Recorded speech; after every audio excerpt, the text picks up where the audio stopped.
గత కొన్ని దశాబ్దాలుగా భూమి హక్కుల భద్రతకు సంబంధించి కేంద్ర రాష్ట్ర ప్రభుత్వాలు ఈ చట్టాల పరిష్కారంపై తమ వంతుగా కృషి చేస్తూనే ఉన్నాయి. ఇప్పటికీ భూమి హక్కుల భద్రతపై ఇటు భూ యజమానులకు అటు కౌలుదారుల మధ్య సమస్య పరిష్కారాలు మిగిలే ఉన్నాయి. పంట పండించే కౌలు రైతుకు హక్కులు కావాలంటుంటే అలా ప్రభుత్వం హక్కులు కల్పిస్తే ఎక్కడ భూమిని కోల్పోతామోనన్న భయం భూ యజమానుల్లోనూ ఉంది. ఇలాంటి సమస్యలు లేకుండా ఏపీ ప్రభుత్వం 2 కొత్త చట్టాలను తీసుకురానుంది. ఈ కొత్త చట్టాలపై ప్రముఖ భూ చట్టాల న్యాయ నిపుణులు సునీల్ కుమార్ గారు వివరాలు అందిస్తారు.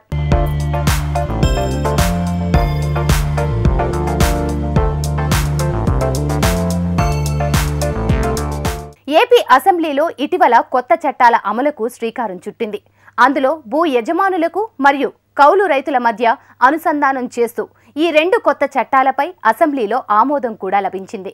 వినూత్న పద్ధతిలో దేశంలో మొట్టమొదటిసారిగా వస్తున్న ఈ చట్టాల మార్పులో ఎలాంటి నియమాలు ఉంటాయో భూ చట్టాల న్యాయ నిపుణులు సునీల్ కుమార్ గారి మాటల్లోనే విందాం. ఆంధ్రప్రదేశ్ రాష్ట్రంలో దేశంలోనే వినూత్నంగా రైతులకి కౌలు రైతులకి మేలు చేయడం కోసం 2 కొత్త చట్టాలని ఇటీవలనే అసెంబ్లీ ఆమోదించింది. రాబోయే రోజుల్లో ఇవి చట్టరూపం దాల్చి అమల్లోకి రాబోతున్నాయి. ఒకటి కౌలు రైతులకు మేలు చేసే చట్టం, రెండవది రైతులందరికీ భూ యజమానులందరికీ వ్యవసాయ భూమి ఉన్న వాళ్ళకి వ్యవసాయేతర భూములు ఉన్న వాళ్ళందరికీ కూడా హక్కులపై పూర్తి భరోసా ఇచ్చే చట్టం. ఇవి 2 కూడా దేశంలోనే ఒక వినూత్న చట్టాలు, దేశంలోనే మొట్టమొదటిసారిగా అమల్లోకి రాబోతున్న చట్టాలు. ఈ చట్టాల గురించి అన్ని రాష్ట్రాలలో దశాబ్దాల కాలంగా చర్చ జరుగుతూ వస్తుంది. రకరకాల దశలో చట్టాలు ఉన్నాయి, కానీ మొట్టమొదటిసారిగా ఆంధ్రప్రదేశ్ రాష్ట్రం ఈ 2 చట్టాలను రూపొందించుకుంది. మనం ఈరోజు ఈ కార్యక్రమంలో ఈ చట్టాల ద్వారా వచ్చే మేలేంటి, ఈ చట్టాలు ఏం చెప్తున్నాయి, మిగతా రాష్ట్రాలలో కూడా ఏ విధమైన ప్రయత్నం జరిగితే రైతులకి కౌలు రైతులకి మేలు జరుగుతుందో మాట్లాడుకుందాం. మొట్టమొదటిగా మనం చర్చించాల్సింది ఇటీవల అసెంబ్లీ ఆమోదించిన, ఆంధ్రప్రదేశ్ రాష్ట్ర అసెంబ్లీ ఆమోదించిన భూ యాజమాన్య హక్కు చట్టం అనుకోవచ్చు. దాన్ని టైటిల్ గ్యారంటీ యాక్ట్ అంటాం. ఈ టైటిల్ గ్యారంటీ యాక్ట్ భారతదేశంలో 30 ఏళ్లుగా జరుగుతున్న ప్రయత్నం ఇలాంటి చట్టం రావాలని. 1987లోనే ఇటీవల మనకు ప్రధానమంత్రిగా పనిచేసిన మన్మోహన్ సింగ్ గారు అప్పట్లో ప్లానింగ్ కమిషన్ డెప్యూటీ చైర్మన్గా ఉన్నప్పుడు దేశంలో ఉన్న భూమి రికార్డులన్నిటినీ అధ్యయనం చేసి ఈ భూమి రికార్డులో ఎట్లాంటి మార్పులు ఉంటే భూ యజమానికి రైతుకు మేలు జరుగుతుందో ఒక నివేదిక ఇవ్వండి అని ఆయన అప్పట్లోనే ఒక కమిటీ వేశారు, 1 man committee. Professor DC Wadhwa ఆధ్వర్యంలో వచ్చిన కమిటీ 1989లో ఒక ప్రాథమిక నివేదిక ఇచ్చింది. ఏమని అంటే ఈ దేశంలో ఇప్పుడున్న రికార్డులన్నీ తీసేసి భూమి హక్కులకి పూర్తి భరోసా, అంతిమ సాక్ష్యంగా పనికొచ్చే భూ రికార్డులను ఏర్పాటు చేయాలి, అందుకు కావాల్సిన టైటిల్ గ్యారంటీ చట్టాన్ని చేయాలని 89లో కమిటీ చెప్పిన సిఫారసు. అప్పటి నుంచి ప్రయత్నాలు జరిగినాయి. 2011లో కేంద్రమే ఒక ముసాయిదా చట్టాన్ని రూపొందించింది టైటిల్ గ్యారంటీ తేవడానికి. ఆ ముసాయిదా చట్టానికి 2015లో సవరణలు వచ్చాయి. రాజస్థాన్లో ఆ చట్టం మేరకు ఒక కొత్త చట్టాన్ని చేసుకుంది, కానీ అది పట్టణ ప్రాంతాల భూములకే పరిమితం అయిపోయింది. 2016లో వచ్చింది రాజస్థాన్లో. గోవా రాష్ట్రం ఒక ముసాయిదా చట్టాన్ని తయారు చేసుకుంది, ఇంకా అది అసెంబ్లీకి వెళ్ళలేదు. అక్కడ లా కమిషన్ సూచన మేరకు ఒక ముసాయిదా తయారైంది. మహారాష్ట్ర కొత్త చట్టం కోసం ప్రయత్నం చేస్తూ ఉంది. ఇది ఈ 89 తర్వాత చూసిన ప్రయత్నాలు. కానీ ఈ టైటిల్ గ్యారంటీ కోసం 1900 సంవత్సరంలోనే రిజిస్ట్రేషన్ చట్టం వచ్చినప్పుడు చర్చ జరిగింది. ఉమ్మడి ఆంధ్రప్రదేశ్ రాష్ట్రంలో 1971లో 6వ చట్టం చేసుకున్నప్పుడు కూడా ఇలాంటి చర్చ జరిగింది, టైటిల్ గ్యారంటీ చట్టం కావాలి అని. కానీ అప్పుడున్న పరిస్థితుల మేరకు ఈ చట్టం రాలేదు. ఈ రోజున ఈ చట్టం వచ్చింది, ఇప్పుడు అసెంబ్లీ చట్టాన్ని ఆమోదించింది. ఏమిటి తేడా 6వ చట్టానికి ఇప్పుడు వచ్చిన టైటిల్ గ్యారంటీ చట్టానికి ఏమిటి తేడా? కొత్తగా భూ యజమానులకి రైతులకు ఒనగూరే మేలు ఏముంటుంది, ఇది చర్చించుకుందాం ముందు. ఆ తర్వాత కొంచెం లోతులోకి వెళ్దాం టైటిల్ గ్యారంటీ చట్టంలో ఏముందనేది. ఒక మొట్టమొదటి తేడా, కొత్త చట్టం కనుక వస్తే ఇంతకు మునుపు అంటే 6వ చట్టాల మేరకు, రిజిస్ట్రేషన్ చట్టం మేరకు, ట్రాన్స్ఫర్ ఆఫ్ ప్రాపర్టీ యాక్ట్ అంటాం, స్థిరాస్తుల చట్టం మేరకు మనం ఇప్పుడు ఏ కాగితం ఏదున్నా ఏ కాగితం కూడా భూమి హక్కుల నిరూపణకు అంతిమ కాగితం కాదు. అంటే ఎన్ని కాగితాలు ఎవరి దగ్గర ఎక్కువ ఉంటే ఆ కాగితాలు ఎక్కువ ఉన్నవాడు గెలిచే సందర్భాలు కనపడుతుంటాయి. రెండవది, రిజిస్ట్రేషన్ చట్ట ప్రకారం మనం ఎప్పుడు సబ్ రిజిస్ట్రార్ కార్యాలయానికి వెళ్ళి ఒక డాక్యుమెంట్ రిజిస్ట్రేషన్ చేసుకుంటున్నాం తప్ప అది హక్కుల రిజిస్ట్రేషన్ కాదు. అందుకే మనం ఎప్పుడు సరదాగా జోకులు వేస్తాం, చార్మినార్ అమ్మినా తాజ్మహల్ అమ్మినా కొనుక్కోవచ్చు, ఆ కొనుగోలు కాగితం కూడా రిజిస్ట్రేషన్ అయిపోతుంది. ఎందుకంటే సబ్ రిజిస్టర్ అందులో ఉన్న హక్కులు ఏంటో ఏం చూడడు.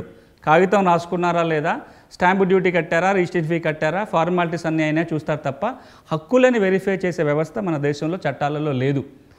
అదేవిధంగా 6 చట్టం మేరకు పాస్ పుస్తకం టైటిల్ పొందిన తర్వాత కూడా ఇవన్నీ కూడా అవతలవాడు కోర్టుకెళ్ళి తప్పు అని నిరూపించేంతవరకే కరెక్టు.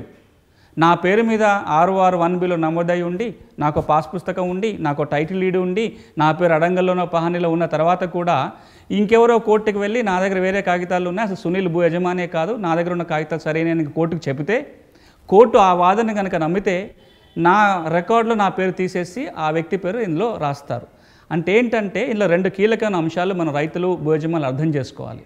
ఇప్పుడున్న చట్టాల వ్యవస్థ మేరకు ఏ కాగితము అంతిమ సాక్ష్యంగా పనికిరాదు భూ యాజమాన్య హక్కుల నిరూపణకి.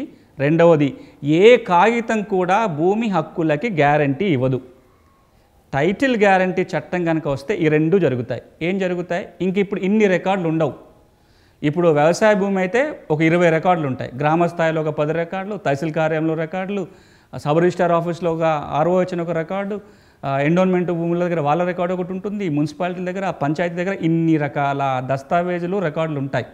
టైటిల్ గ్యారంటీ చట్టం వస్తే ఒకటే ఒక రిజిస్టర్ ఉంటుంది, దాన్నే టైటిల్ రిజిస్టర్ అంటాం.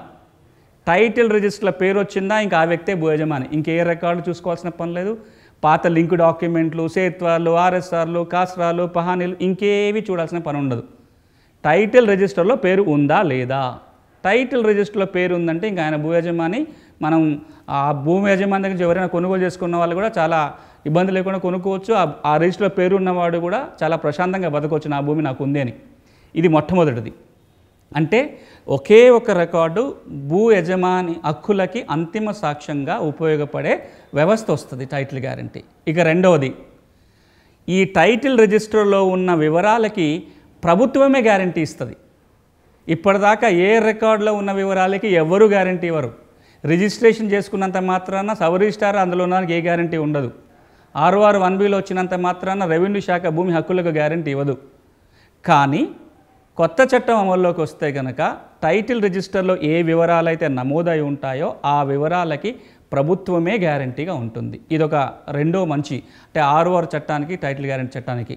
అంటే ఏంటి, ఇప్పుడు గనక ఆ రికార్డులో పేరు ఉంది అంటే భూ యజమానికి హక్కులకి భద్రత ఉన్నట్టు. ఇక మూడో ఒక మార్పు కొత్త చట్టం కనుక వస్తే, ఒకవేళ టైటిల్ రిజిస్టర్లో పేరు ఉన్నా ఏదన్నా ఒక కోర్టు ఇబ్బందో లేదా ఇంకేమైనా ఇబ్బంది వచ్చి భూ యజమాని హక్కులకు ఏమైనా భంగం కలిగితే ప్రభుత్వమే తగిన నష్టపరిహారం చెల్లిస్తుంది. దీన్ని ఇండెమ్నిటీ అంటాం. రాబోయే రోజుల్లో ఈ ప్రభుత్వం చెల్లించడం కోసం ఒక ఇన్సూరెన్స్ పాలసీ వస్తుంది. ఇన్సూరెన్స్ కంపెనీలో రేపొద్దున టైటిల్ ఇన్సూరెన్స్ ఇచ్చే పరిస్థితి ఉంటుంది. అంటే అర్థం ఏంటి, భూమి ఉండి ఆ భూమి టైటిల్ రిజిస్టర్లో కనుక నమోదై ఉంటే భూమి ఉంటుంది. ఒకవేళ పొరపాటునో ఏదో ఇబ్బంది జరిగి భూమి హక్కులు కోల్పోవాల్సి వస్తే ఇన్సూరెన్స్ కంపెనీ మనకు డబ్బులు చెల్లిస్తుంది. అంటే భూమి అన్నా ఉంటుంది, అంత తగ్గ డబ్బులన్నా ఉంటాయి. ఇది కొత్త వ్యవస్థలో రాబోయే మార్పు. ఈ చట్టం అమలు కనుక జరిగితే భూ పరిపాలనలో, భూ రికార్డులలో, భూ వివాదాల పరిష్కారాలలో ఒక విప్లవాత్మకమైన మార్పు వస్తుంది. ప్రస్తుతం కొత్తగా వస్తున్న టైటిల్ గ్యారంటీ చట్టానికి సంబంధించి కౌలుదారులకు మరియు భూ యజమానులకు మధ్య ఎలాంటి సమస్యలు తలెత్తకుండా చూసుకోవాల్సిన అవసరం ఉంది. మరి ఇందుకు సంబంధించిన చట్టాలు ఎలా ఉండబోతున్నాయి, రిజిస్టర్ వ్యవస్థలో మరియు సాంకేతికంగా ఎలాంటి మార్పులు రానున్నాయి, ముందుగానే రైతులు తమ భూమి వివరాలను ఎలా పరిశీలించుకోవాలి, ఎలాంటి పత్రాలను సమకూర్చుకోవాల్సిన విషయాలపై రైతులకు ఇంకా స్పష్టత రావాలి. ఈ చట్టం అమల్లోకి రాగానే జిల్లా స్థాయిలో, రాష్ట్ర స్థాయిలో ల్యాండ్ అథారిటీని ఏర్పాటు చేస్తారు. జిల్లాలో జాయింట్ కలెక్టర్ ఆధ్వర్యంలో, రాష్ట్ర స్థాయిలో ఒక చీఫ్ సెక్రటరీ హోదా ఉన్న ఆఫీసర్ ఆధ్వర్యంలో ఒక భూమి అథారిటీ ఏర్పాటు జరుగుతుంది. వీరి చట్ట అమలును కానీ మిగతా అంతా అజమాయిషీ చేస్తారు. 2, భూ వివాదాల పరిష్కారం కోసం జిల్లాలో ఒక ల్యాండ్ టైటిలింగ్ ట్రిబ్యునల్, రాష్ట్ర స్థాయిలో రాష్ట్ర ల్యాండ్ టైటిలింగ్ ట్రిబ్యునల్ ఏర్పాటు అవుతుంది. భూ వివాదాలు ఏమన్నా ఉన్నట్లయితే ముందు జిల్లా ట్రిబ్యునల్ పరిష్కారం చేస్తుంది. ఆ తీర్పు మీద అభ్యంతరాలు ఉన్నట్లయితే రాష్ట్ర ట్రిబ్యునల్కి రావడానికి అవకాశం ఉంటుంది. స్టేట్ ట్రిబ్యునల్ లేదా రాష్ట్ర ట్రిబ్యునల్ ఇచ్చిన తీర్పు పైన కూడా అభ్యంతరం ఉంటే హైకోర్టులో రివిజన్ పిటిషన్ దాఖలు చేసుకోవాల్సి ఉంటుంది. సివిల్ కోర్ట్స్కి ఎలాంటి అధికారాలు ఇంకా ఉండవు. ఈ ట్రిబ్యునల్లే భూ సమస్యల పరిష్కారం చేస్తాయి. ఇది రెండోది. ఇక మూడోది ఏంటంటే భూమి హక్కుల రిజిస్ట్రేషన్ కోసం రిజిస్ట్రేషన్ కార్యాలయాలు ఏర్పడతాయి. అంటే ఇప్పుడున్న రిజిస్ట్రేషన్ కార్యాలయాలు కొనసాగుతాయి. అదనంగా కూడా ఎంఆర్ఓ ఆఫీసులను కానీ లేదా ఒక ఈ సేవా సెంటర్ని కూడా రిజిస్ట్రేషన్ ఆఫీస్ కింద ప్రభుత్వం ప్రకటించవచ్చు. ఇప్పుడు భూమి హక్కులు వస్తే రకరకాల కార్యాలయానికి వెళ్ళాలి వాటి రిజిస్ట్రేషన్ కోసం. దస్తావేజులు రాసుకుంటే అది గిఫ్ట్ డీడో లేకపోతే సేల్ డీడో జీపీఏనో లేదా ఒక వీల్నామా రాసుకుంటే వాటి రిజిస్ట్రేషన్ కోసం సబ్ రిజిస్టర్ కార్యాలయానికి వెళ్తాం. పట్టాదారు మరణించాడు, వారసుల పేర్లు ఎక్కించుకోవాలి అనుకుంటే వ్యవసాయ భూమి అయితే ఎంఆర్ఓ దగ్గరికి వెళ్ళి మ్యూటేషన్కి దరఖాస్తు చేసుకోవాలి తహసీల్దార్ దగ్గర. ఒకవేళ వ్యవసాయేతర భూమి అయ్యి మనకు భూమి వస్తే ప్రాపర్టీ రిజిస్టర్ ఎంట్రీ కోసం పంచాయతీ ఆఫీస్కో లేదా మున్సిపల్ ఆఫీస్కో వెళ్ళాలి. ఈ విధంగా రకరకాల చోటుకి వెళ్ళాల్సిన పరిస్థితి ప్రస్తుతం ఉన్న యంత్రాంగంలో చట్టంలో ఉంటుంది. కానీ టైటిల్ గ్యారెంటీ చట్టం కనుక వస్తే ఏ విధంగా భూమి హక్కులు వచ్చినా సరే వాటి నమోదు కోసం టైటిల్ రిజిస్ట్రేషన్ ఆఫీస్కి పోతే సరిపోతుంది, ఇంకెక్కడికి వెళ్ళాల్సిన పని ఉండదు. ఇది ఒక మూడో వ్యవస్థ. అంటే ఇప్పుడున్న రెవెన్యూ పరిపాలనలో ఒక మార్పు. ఈ మూడు కొత్త వ్యవస్థలు వస్తాయి: భూమి అథారిటీ, భూమి ట్రిబ్యునల్లు, కొత్త రిజిస్ట్రేషన్ ఆఫీసులు ఈ కొత్త చట్టం కింద రాబోతాయి. ఇక ఈ చట్టం ఇప్పుడు వెంటనే ఇంకా ఆంధ్రప్రదేశ్లో కూడా అమల్లోకి రాలేదు. ప్రభుత్వం దానికి తేదీ ప్రకటిస్తుంది. ఆ ప్రకటించిన తేదీ నుంచి ప్రకటించిన ప్రాంతాలలో మాత్రమే ఈ చట్టం అమల్లోకి వస్తుంది. ఈ చట్టం అమలులోకి వచ్చేంత వరకు కూడా ఇప్పుడున్న 6 చట్టమే అమల్లో ఉంటుంది. ఇప్పుడు ఆంధ్రప్రదేశ్లో ఏదైతే 6 చట్టం ఉందో అదే చట్టం అమల్లో ఉంటుంది. ఒకసారి ప్రభుత్వం నోటిఫై చేసిన తర్వాత కొత్త చట్టం అమల్లోకి వస్తుంది. కొత్త చట్టం అమల్లోకి రాగానే 2 కీలకమైన పనులు ప్రభుత్వం చేస్తుంది. ఒకటి, భూముల సమగ్ర సర్వే. అన్ని రకాల భూముల్ని కూడా వ్యవసాయ భూముల్ని, వ్యవసాయేతర భూముల్ని సర్వే చేసి ప్రతి భూ కమతానికి ఒక ప్రత్యేక గుర్తింపు సంఖ్య ఇస్తారు. ఇప్పుడున్న భూమి పటాలను మనం పట్టుకొని ఎక్కడ భూమిని వాస్తవంగా గుర్తించే పరిస్థితులు లేవు. కానీ కొత్త టెక్నాలజీతో సర్వే జరుగుతుంది కాబట్టి మన సెల్ ఫోన్ ఆధారంగా కూడా మన భూమి ఏంటో గుర్తుపట్టడానికి అవకాశం ఏర్పడుతుంది. సో సమగ్ర సర్వే జరుగుతుంది. సర్వే జరిగిన తర్వాత ఒక 3 రిజిస్టర్స్ని ప్రభుత్వం రూపొందిస్తుంది. ఒకటి టైటిల్ రిజిస్టర్, 2 ఏవైనా వివాదాలు ఉన్నట్లయితే వివాదాలు నమోదు చేయడం కోసం ల్యాండ్ డిస్ప్యూట్స్ రిజిస్టర్ అంటారు, వివాదాల రిజిస్టర్. మూడోది, ఈ భూమి మీద ఇంకేమైనా ఛార్జెస్ కానీ కోవెనెంట్స్ కానీ ఇంకేమైనా ఉన్నట్లయితే, ఇంట్రెస్ట్ ఉన్నట్లయితే దాని మీద అవన్నీ నమోదు చేయడం కోసం ఛార్జెస్ అండ్ కోవెనెంట్స్ రిజిస్టర్ అని ఇంకొక 3వ రిజిస్టర్ రూపొందిస్తారు. ఈ 3 రికార్డులు ఉంటాయి. ఇప్పుడున్న 10ల సంఖ్యలో ఉన్న రికార్డులు అన్నీ పక్కకు పోయి ఈ 3 రిజిస్టర్స్ వస్తాయి. టైటిల్ రిజిస్టర్లో సంపూర్ణమైన వివరాలు ఉంటాయి. భూమికి సంబంధించి, భూ యజమానికి సంబంధించి, భూ యజమానికి ఉన్న హక్కులకు సంబంధించి సర్వే నెంబరు, దాని ప్రత్యేక గుర్తింపు సంఖ్య, దాని హద్దులు, విస్తీర్ణము, భూ యజమాని పేరు, తనకున్న హక్కులు, ఈ పూర్తి వివరాలన్నీ కూడా టైటిల్ రిజిస్టర్లో నమోదు చేయటం జరుగుతుంది. ఈ 3 రిజిస్టర్స్ తయారైన తర్వాత ఈ టైటిల్ రిజిస్టర్ని ప్రభుత్వమే గెజెట్ నోటిఫికేషన్ చేస్తుంది. అంటే ఈ ఎక్కడెక్కడ ప్రాంతానికైతే టైటిల్ రిజిస్టర్ తయారైతో వీటన్నిటిని కూడా ప్రభుత్వం రాజపత్రంలో ప్రకటిస్తుంది. ఒక్కసారి గెజెట్లో నోటిఫికేషన్ అయిన తర్వాత అందులో ఏమైనా మార్పు చేర్పులు ఉన్నా ఒక రిజిస్టర్ తయారైనాక 2 ఏండ్ల లోపలనే ఏమన్నా అభ్యంతరాలు ఉన్నట్లయితే నమోదు చేసుకోవాలి. ఆ టైటిల్ రిజిస్టర్ తయారైన 2 సంవత్సరాల లోపల గనక ఎవరైనా అభ్యంతరాలు చెప్పకపోతే ఇంకా ఆ తర్వాత అభ్యంతరం పెట్టడానికి అవకాశం ఉండదు. ఆ రిజిస్టర్లో ఏది ఉంటే ఇంకా అదే ఫైనల్. ఇది రైతాంగం చాలా గుర్తుపెట్టుకోవాలి. అంటే ఇంతకుముందు 6 చట్ట ప్రకారం అయితే కనుక రికార్డులో 1Bలో కానీ అడంగల్లో కానీ పహన్లో ఇంకే రికార్డులో ఎప్పుడు తప్పు జరిగినా ఇన్నేళ్ల తర్వాతనైనా ఆర్డీఓ దగ్గరకో జేసీ దగ్గరకో పోయి కరెక్షన్ చేయించుకోవడానికి అవకాశం ఉంటుంది. టైటిల్ గ్యారెంటీ చట్టం వచ్చిన తర్వాత టైటిల్ రిజిస్టర్లో కనుక ఏమైనా ఇబ్బందులు ఉంటే 2 సంవత్సరాల కాల వ్యవధిలోనే వెళ్ళి అప్లికేషన్ పెట్టుకోవాలి. లేకపోతే రిజిస్టర్లో ఏది ఉంటే అదే ఫైనల్ అయిపోతుంది. ఇది ఒకసారి గెజెట్ పబ్లికేషన్ అయిపోయిన తర్వాత ఇక మరి ఆ తర్వాత జరిగే మార్పు చేర్పులన్నీ కూడా తప్పకుండా సబ్ రిజిస్టర్ దగ్గర నమోదు చేసుకోవాలి. భూమి హక్కులు పొందినప్పుడు మాత్రమే కాదు, కోర్టు కేసులున్నా, మార్టిగేజ్ చేసినా, లేకపోతే ప్రభుత్వం భూసేకరణ చేసినా, ప్రభుత్వం భూములు లావాదేవీలు చేసినా, భూమి మీద ఎలాంటి లావాదేవీ జరిగినా, ఎలాంటి మార్పు జరిగినా ఈ రిజిస్ట్రేషన్ కార్యాలయంలో చెప్పాలి. వారు ఆ టైటిల్ రిజిస్టర్లో నమోదు చేస్తారు. డిస్ప్యూట్స్ ఉంటే డిస్ప్యూట్ రిజిస్టర్లోకి వెళ్తుంది. ఆ ట్రిబ్యునల్లో కేసు పరిష్కారం చేసిన తర్వాత మళ్ళీ దీన్ని తీసుకొచ్చి టైటిల్ రిజిస్టర్లో నమోదు చేయడం జరుగుతుంది. ఈ చట్టం ఏమంటుందంటే ఒకసారి టైటిల్ రిజిస్టర్లో ఎంట్రీ కనుక వస్తే టైటిల్ రిజిస్టర్లో ఉన్న వివరాలే భూ యాజమాన్య హక్కుల నిరూపణకి అంతిమ సాక్ష్యంగా చూడాలి. ఇందులో ఉన్న వివరాలకే ప్రభుత్వం గ్యారంటీ ఇస్తుంది. ఆ గ్యారంటీ ఉన్న ఏవైతే వివరాలు ఉంటాయో ఏవైనా పొరపాటు జరిగినా ప్రభుత్వమే నష్టపరిహారం చెల్లిస్తుంది. ఇది టైటిల్ గ్యారంటీ చట్టం. కౌలుదారులు ఇప్పటికీ ఒక రైతుగా గుర్తింపు పొందలేకపోతున్నారు. ఎందుకు కారణం? తాను కౌలు తీసుకొని సాగు చేస్తున్న భూమిపై ఎలాంటి హక్కులు పత్రాలు లేకపోవడం. దీనివల్ల ప్రభుత్వ పథకాలు రుణాలు అందక చాలా ఇబ్బందులు ఎదుర్కొంటున్నారు. ప్రస్తుతం ఏపీలో 16 లక్షలు, తెలంగాణలో 4 లక్షల మంది కౌలుదారు రైతులు ఉన్నారు. ఇక అనధికారికంగా చూస్తే వీరి సంఖ్య ఎక్కువగానే ఉంది. కౌలు రైతులకు ఇక నుండి అలాంటి సమస్యలు లేకుండా ఏపీ ప్రభుత్వం కొత్తగా పంట సాగుదారుల హక్కు చట్టం తీసుకువచ్చింది. ఇక ఆంధ్రప్రదేశ్ రాష్ట్ర అసెంబ్లీ ఆమోదించిన రెండో చట్టం కౌలుదారులకు సంబంధించి పంట సాగుదారుల హక్కుల చట్టం, క్రాప్ కల్టివేటర్స్ రైట్స్ యాక్ట్, అంటే పంట మీద హక్కులు కల్పిస్తూ చేసిన చట్టం. మనం ఇంతకుముందు కూడా ఒకసారి కౌలుదారుల సమస్యల గురించి మాట్లాడుకున్నాం, కౌలు చట్టాల గురించి చర్చించినాం కూడా.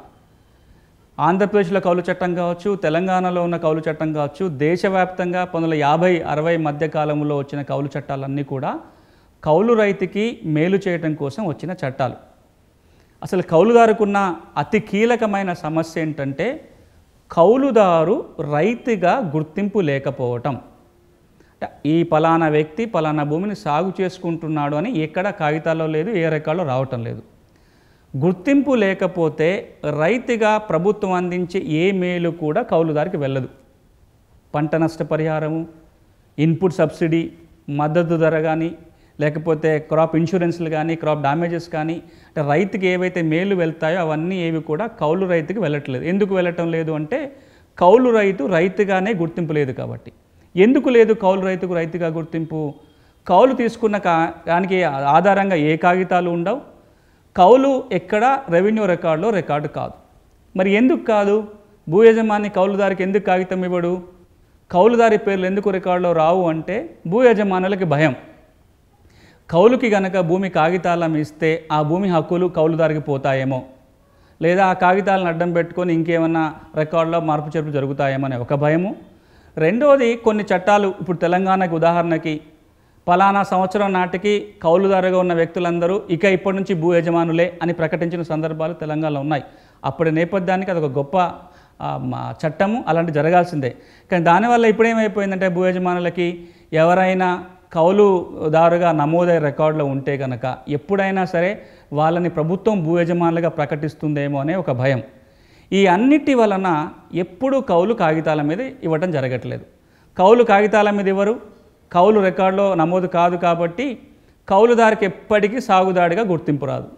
సాగుదారిగా గుర్తింపు రాదు కాబట్టి బెనిఫిట్స్ ఏవి రావు. ఇప్పుడు ఈ సమస్య నుంచి బయటపడటం ఎలా? ఇదొక పెద్ద సమస్య.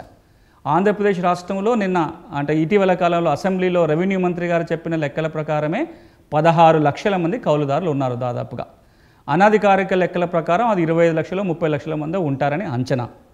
తెలంగాణ విషయానికి వచ్చినట్లయితే ప్రభుత్వ లెక్కల ప్రకారం 4 లక్షల మంది కౌలుదారులు, అనధికారిక లెక్కల ప్రకారం 10 లక్షల పైనే ఉంటారు కౌలుదారుల సంఖ్య. వీళ్ళందరికీ కూడా ఇదే సమస్య. 2016లో నీతి ఆయోగ్ ఒక ఎక్స్పర్ట్ కమిటీ వేసింది. ప్లానింగ్ కమిషన్ ప్లేస్లో ఏర్పడిన నీతి ఆయోగ్ ఏదైతే ఉంటుందో కేంద్రంలో, కౌలుదారుల సమస్యల మీద కౌలు సమస్యల మీద అధ్యయనం చేసి నివేదిక ఇవ్వడం కోసం ఒక నిపుణుల కమిటీని నీతి ఆయోగ్ ఏర్పాటు చేసింది. ఆ నిపుణుల కమిటీలో నేను కూడా ఒక స్పెషల్ ఇన్వైటీగా ఉన్నాను. ఈ కమిటీ ఒక డీటెయిల్గా అధ్యయనం చేసి ఒక నివేదిక ఇస్తూ అన్ని రాష్ట్ర ప్రభుత్వాలు కూడా వాళ్ళ రాష్ట్రంలో ఉన్న కౌలు చట్టాలని తొలగించి ఒక కొత్త చట్టం చేసుకున్నట్లయితే బాగుంటుంది. భూ యజమానుల భయాలను తొలగిస్తూ కౌలుదారులకు మేలు చేసేలాగా కొత్త చట్టం ఉండాలి. ఏ విధంగా ఉండడం అని చెప్పడం కోసం ఒక ముసాయిదా చట్టాన్ని కూడా రూపొందించడం జరిగింది. ఈ ముసాయిదా చట్టంలో కీలకం ఏంటంటే అగ్రిమెంటు భూ యజమాని కౌలుదారు కలిసి రాసుకునే విధంగా ఉండాలి. సింపుల్ అగ్రిమెంట్ ఉండాలి. దానికి రిజిస్ట్రేషన్ అవసరం ఉండకూడదు. గ్రామ స్థాయిలో సర్పంచో లేదా విఆర్ఓనో మరొక అధికారో దాని మీద ఎండార్స్ చేసినట్లయితే కౌలుదారికి అన్ని మేలు వచ్చే ఏర్పాటు ఉండాలి అనేది ఆ చట్టం యొక్క సారాంశం. పాత కౌలు చట్టాలను రద్దు చేయాలనేది ఇంకొక కీలకమైన పాయింట్ ఆ చట్టంలో. ఇది అన్ని రాష్ట్రాలకు వెళ్ళింది. అన్ని రాష్ట్ర ప్రభుత్వాలు కూడా దీన్ని ఆలోచన చేసి ఇలాంటి చట్టం చేసుకోండి అని. ఈ చట్టం మీద తెలంగాణలో చర్చ జరిగింది, ఆంధ్రప్రదేశ్లో చర్చ జరిగింది. తెలంగాణలో చర్చ జరిగినప్పుడు అప్పుడు గౌరవ రెవెన్యూ శాఖ మంత్రి కూడా దానికి హాజరయ్యారు, దీని మీద సానుకూలంగా స్పందించారు. కానీ ఇక్కడ చట్టరూపం ఇప్పటిదాకా దాల్చలేదు. మొన్న ఈ మధ్యలోనే ఆంధ్రప్రదేశ్ అసెంబ్లీ ఈ కేంద్రం రూపొందించిన నీతి ఆయోగ్ ముసాయిదా చట్టం ఏదైతే ఉంటుందో దానిని అప్పటికే అమలులో ఉన్న 2011 ఎల్ఈసి చట్టాన్ని కొంచెం ఆ మేలు కలయికను తీసుకొని ఒక కొత్త చట్టాన్ని రూపొందించి ఇటీవల అసెంబ్లీలో ఆమోదం పొందింది. దీనినే ఆంధ్రప్రదేశ్ పంట సాగు హక్కుల చట్టం 2019 అంటాం. ఇప్పటి వరకు కౌలు రైతులు ఎదుర్కొన్న సమస్యలు చాలా దయనీయంగా ఉన్నాయి. వీటన్నింటికీ ఒకటే కారణం, భూ యజమానులు తమ భూమి కాగితాలను అందిస్తే వారి హక్కులకు ఏమైనా సమస్యలు వస్తాయన్న అభిప్రాయమే ఇందుకు కారణం. ఇలాంటి సమస్య లేకుండా ఇప్పుడు ఈ చట్టంలో కొత్త సవరణలు చేసింది. మరి ఈ చట్టంలో కౌలుదారు తీసుకునే రుణాలు, పథకాలకు సంబంధించి ఇరువురికి ఎలాంటి చట్టాలు వర్తిస్తాయి, కౌలు నిర్ణీత కాలాన్ని ఎలా నిర్ణయిస్తారన్న అంశాలను చూద్దాం. ఈ చట్టం కనుక అమల్లోకి వస్తే పాత కౌలు చట్టాలు రద్దయిపోతాయి. 2011 చట్టం రద్దవుతుంది, 1956 ఆంధ్రప్రదేశ్ కౌలు చట్టం కూడా రద్దయిపోతుంది. ఇప్పుడు ఏం జరగాలి మరి? కౌలుదారులందరూ ఎవరైతే భూమి కౌలుకి ఇవ్వాలనుకుంటున్నారో వారి కోసం ఒక 2 పేజీల సింపుల్ అగ్రిమెంట్ నమూనాని ప్రభుత్వమే రూపొందించింది. ఈ అగ్రిమెంట్ నమూనాలన్నీ కూడా పంచాయతీ కార్యాలయంలో అందుబాటులో ఉంచబోతున్నారు. ఈ పంచాయతీ కార్యాలయంలో అందుబాటులో ఉండే ఈ అగ్రిమెంట్ నమూనాలో ఒక పేజీ అంతా డీటెయిల్స్ ఉంటాయి. భూ యజమాని వివరాలు, కౌలుదారు వివరాలు, భూమి వివరాలు ఉంటాయి. మిగతా 2వ పేజీ అంతా కూడా ఏ షరతులు ఉంటాయో అందులో రాసి ఉంటాయి. ఈ అగ్రిమెంట్ మీద గనక భూ యజమాని కౌలుదారు సంతకం పెట్టుకొని ఆ అగ్రిమెంట్ మీద విఆర్ఓ సంతకం కనుక పెడితే ఈ అగ్రిమెంటు 11 నెలల వరకు అమలులో ఉంటుంది. 11 నెలలు గడిచిపోయిన మరుక్షణమే అగ్రిమెంట్ ఆటోమేటిక్గా రద్దయిపోతుంది. ఎవరు రద్దు చేసుకోవాల్సిన పని లేదు. భూమి ఆటోమేటిక్గా భూ యజమానికి తిరిగి వస్తుంది. ఈ 11 నెలల పాటు కౌలుదారికి ఆ పంట మీద హక్కులు ఉంటాయి. తను వెళ్ళి పంట రుణం తెచ్చుకోవచ్చు, ఇన్పుట్ సబ్సిడీస్ కానీ, క్రాప్ డ్యామేజెస్ కానీ, క్రాప్ ఇన్సూరెన్స్ అన్ని రకాల మేలు పొందడానికి అవకాశం ఉంటుంది ఈ ఒక్క కాగితం ఆధారంగా చేసుకొని. ఈ కౌలుదారి పేరు ఏ రికార్డులలో రాదు, ఎక్కడా నమోదు చేయరు. ఈ అగ్రిమెంట్ మాత్రమే ఉంటుంది. ప్రతి 2000 జనాభా ఉన్న పంచాయతీ ఏరియాలో ఇలాంటి నమూనాలు పెడతామని చెప్తున్నారు. అదేవిధంగా గ్రామస్థాయి వాలంటీర్ వ్యవస్థ ఏపీలో రాబోతుంది కాబట్టి వారి ద్వారా ఇది ఇంప్లిమెంట్ చేస్తామని ప్రభుత్వం చెప్తుంది. ఇందులో భూ యజమాని హక్కులకి భరోసా ఇచ్చారు, కౌలుదారు హక్కులకి భరోసా ఇచ్చారు. భూ యజమానుల వైపు నుంచి ఆలోచించినట్లయితే భూమి పోతాదనే భయం ఉండాల్సిన పని లేదు. ఒకసారి కౌలుకి ఇస్తే ఇంతకాలానికి ఇవ్వాలి తప్పకుండా అని నిర్దేశించే ఇంకా చట్ట నియమాలు ఏవీ లేదు కాబట్టి 11 నెలలే ఇది నియమం ఉంటుంది. 11 నెలల తర్వాత ఇంకెవరికైనా ఆ భూమి కౌలుకి ఇచ్చుకోవచ్చు. ఈ కౌలు పత్రం ఏదైతే ఉంటుందో ఇది అసలు కౌలు పత్రం అనకూడదు, పంట ఒప్పంద పత్రం అంటున్నాం. దాంట్లో 11 నెలల పాటు పంట మీద హక్కులు కల్పించే ఒప్పంద పత్రం. సో ఈ పంట ఒప్పంద పత్రం పొందినంత మాత్రాన కౌలుదారికి హక్కులు వచ్చే అవకాశమే లేదు. 11 నెలల తర్వాత భూమి ఆటోమేటిక్గా భూ యజమానికి వస్తుంది. ఈ 11 నెలల కాలంలో ఏమన్నా భూమి మీద ఇంప్రూవ్మెంట్ చేయాలనుకున్నా భూ యజమాని అనుమతితో చేసుకుంటేనే దానికి ఏమైనా రీయింబర్స్మెంట్ ఉంటుంది తప్ప భూ యజమాని అనుమతి లేకుండా భూమి మీద ఏం చేసినా కానీ దానికి భూ యజమాని బాధ్యుడు కాదు. పంట రుణం బ్యాంకు నుంచి తీసుకొని కౌలుదారు కనుక పంట రుణం కట్టకపోయినా దానికి భూమికి సంబంధం ఉండదు కాబట్టి భూ యజమాని ఆ రుణం మీద బాధ్యత రాదు. ఇది భూ యజమాని వైపు నుంచి. ఇక కౌలుదారు వైపు నుంచి చూసినట్లయితే ఈ చిన్న అగ్రిమెంట్ ఉంటే చాలు పంట రుణం పొందవచ్చు, ఇతర మేలంతా పొందడానికి అవకాశం ఉంటుంది.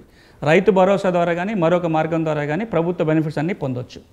ఈ చట్టం చేస్తూనే ఆంధ్రప్రదేశ్ ప్రభుత్వం మరొక మాట ఏమందంటే ఎవరైతే ఎస్సీ, ఎస్టీ, బీసీ, మైనారిటీ కౌలుదారులు ఎవరైతే ఉంటారో వారికి కనుక ఇలాంటి అగ్రిమెంట్ ఉంటే వారికి 12,500 రూపాయల రైతు భరోసా డబ్బులు వెళ్తాయి. భూ యజమానికి కూడా 12,500 రూపాయల రైతు భరోసా డబ్బులు ఇస్తామని ప్రభుత్వం ప్రకటించింది. కానీ ఈ చట్టం అమలు జరిగి కౌలుదారికి మేలు జరగాలంటే 2 అతి కీలకమైన పనులు జరగాలి. ఒకటి, భూ యజమానులలో ఉన్న భయాలను తొలగించడం కోసం ప్రభుత్వం పెద్ద ఎత్తున ఒక క్యాంపెయిన్ నిర్వహించాలి. భూ యజమానులు ఆ విధంగా ముందుకు రావాలి. ఈ 2 కీలకం. ఈ 2 చట్టాలు కూడా కేంద్ర ముసాయిదా చట్టాల ఆధారంగా రాష్ట్రం చేసుకున్న చట్టాలు.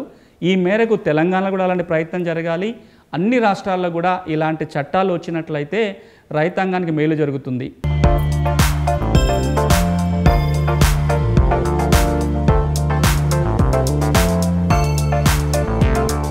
ప్రస్తుతం ఏపీలో ఆమోదం పొందిన భూ యజమానుల చట్టం మరియు కౌలు రైతులకు సంబంధించిన పంట సాగుదారుల హక్కు చట్టాలను ప్రభుత్వం మరింత ప్రచారం చేయాల్సిన అవసరం ఉంది. ఈ చట్టాలతో రైతులకు మరింత మేలు కలగాలని నేలతల్లి ఆశిస్తోంది. ఇది ఇవాల్టి నేలతల్లి కార్యక్రమం. నమస్తే.